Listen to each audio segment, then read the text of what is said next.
എൻ്റെ ദൈവജനങ്ങളെ, നാം ഇപ്പോൾ ധ്യാനിക്കാൻ പോകുന്നത് ഒരു അത്ഭുതകരമായ ഒരു സുവിശേഷമാണ്. അത് നമ്മൾ നേരത്തെ പറഞ്ഞ ഒരു അത്ഭുതകരമായ സുവിശേഷമാണ്. അതായത് ദൈവത്തിൻ്റെ അനശ്വരമായ കാര്യങ്ങളിലാണ് പരിശുദ്ധാത്മാവിൻ്റെ സന്തോഷവും അതിലുള്ള എല്ലാ കൃപയും ലഭിക്കുക. നിങ്ങൾ ഓരോ നിമിഷവും പരിശുദ്ധാത്മാവിനെ കൊണ്ട് നിറയ്ക്കുക.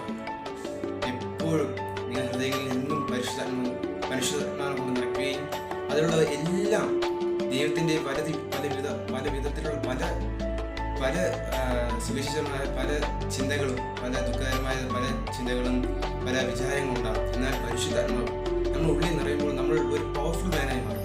കാരണം ദൈവത്തിൻ്റെ ആത്മാവാണ്. ദൈവം നമുക്ക് വേണ്ടി ലോകത്തെ വന്നത്, ദൈവം നമുക്ക് വേണ്ടി പരിശുദ്ധാത്മാവാണ്. അതായത് ദൈവത്തിൻ്റെ കരങ്ങളിൽ, അതായത് പരിശുദ്ധാത്മാവിൻ്റെ കരങ്ങൾ വഴിയാണ് ആ ഒരു സ്നേഹം നമ്മൾ പ്രതിഫലിക്കുന്നത്.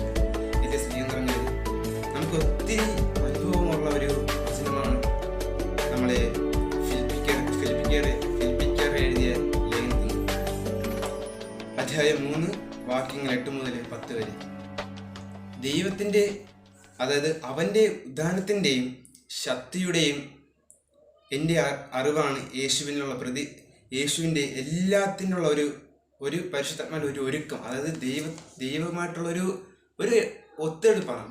അതായത് പരിശുദ്ധാത്മാവും ദൈവമായിട്ടുള്ള ഒരു അടുപ്പമാണ് നമുക്ക് പിതാവ് നമുക്ക് കാണിച്ചു തരുന്നത്.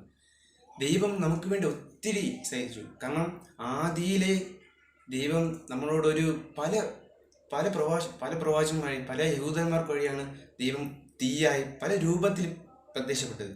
നമുക്ക് ഇന്ന് ഒരു ചിന്തന ഉണ്ട്, ദൈവം പല തരത്തിലാണ് യഹൂദന്മാരാണ്. കാരണം നിങ്ങൾ ഒന്ന് ചിന്തിക്കുക, യേശു പറയുക ഞാൻ ആരെന്നാണ് അവർ പറയുന്നത്.